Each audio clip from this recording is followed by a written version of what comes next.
சிறுகதை. சகட யோகம். நலன்.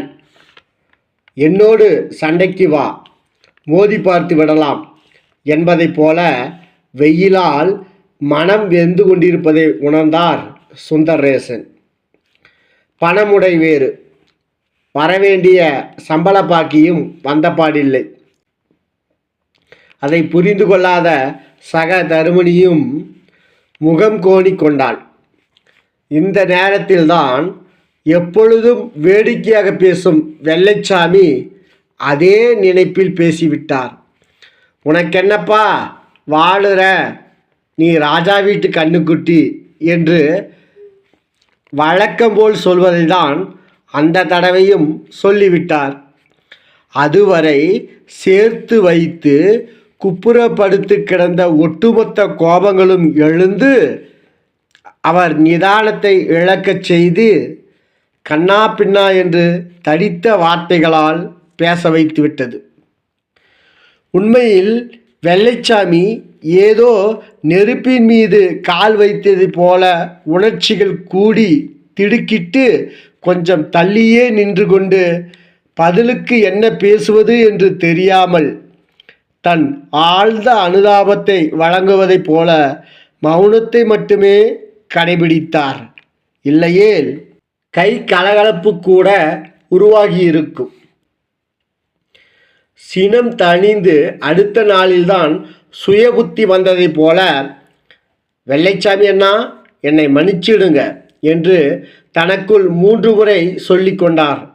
தனக்குள் நடந்த ஒத்திகையைப் போல வெள்ளைச்சாமியை பார்த்து அமைதியான முறையில் ஆனால் மனப்பூர்வமாக மன்னித்தருள வேண்டினார். வெள்ளைச்சாமியும் சுந்தரேசனை மன்னித்தார். காலங்கள் கடந்தது.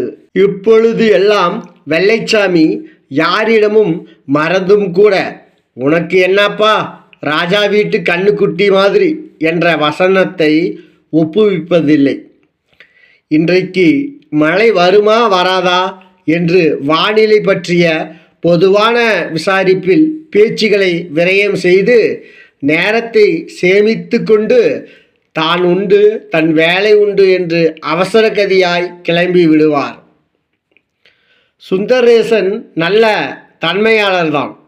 ஆனால் அவரை பற்றி சோடிக்கப்பட்ட கதைகள் வேறு மாதிரியானவை. அது அவருக்கும் புரிந்திருந்தது. அதனால் உண்டாகும் மனக்கிளர்ச்சி அவரை வதைத்தது. சில நேரங்களில் அதை வெளிப்படுத்தி இடம், பொருள், ஏவல் எல்லாவற்றையும் மறந்து ஒருவித ஆற்றாமையில் சிக்கிக்கொள்வார். பிறகு தன் மனநிலை தன்வயப்பட்டு இல்லை என்பதை மிக தீவிரமாக புரிந்து கொண்டார். தன் நல விரும்பிகளிடம் ஆலோசனைகள் கேட்டார். தான் இருக்கும் இடத்தை மிக சுத்தமாக வைத்து கொண்டார். உடல் தூய்மையை கண்டிப்பாக பேணிக்கொண்டார். நேர்த்தியான உடுப்புகள் உடுத்துவதில் அதீத மகிழ்ச்சி உருவாவதை கண்டுபிடித்தார். பொழுதுபோக்கு என்று செல்போனில் கண்டதில் மூழ்கி மனதை அசுத்தப்படுத்துவதை தவிர்த்தார். ஆரம்ப நிலையில் மிக கடினமாக இருந்தாலும் பயிற்சியால் தேர்ச்சி பெற்றார்.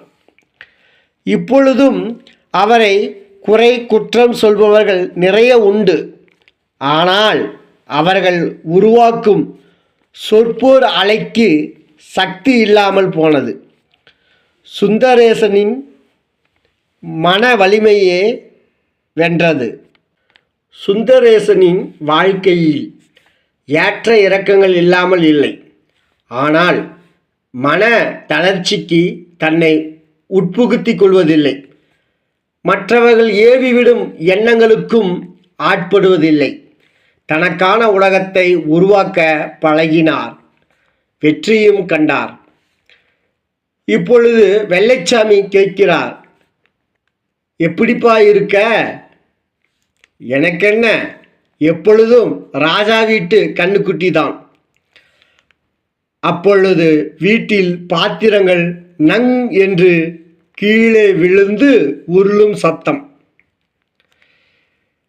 சரிங்கண்ணே, இந்த ராஜா வீட்டு கண்ணுக்குட்டிய என் மனைவி கூப்பிட்றா, நீங்கள் போயிட்டு நாளைக்கு வாங்க என்று வெள்ளைச்சாமிக்கு விடை கொடுத்தார் சுந்தரேசன். இருவரும் புன்னகையோடு விடை பெற்றனர். மீண்டும் மீண்டும் வீழ்ந்தாலும் எழுந்து நிற்க முடியும் என்ற நம்பிக்கையை மட்டும் குறைத்து கொள்ளவில்லை சுந்தரேசன். நன்றி, வணக்கம்.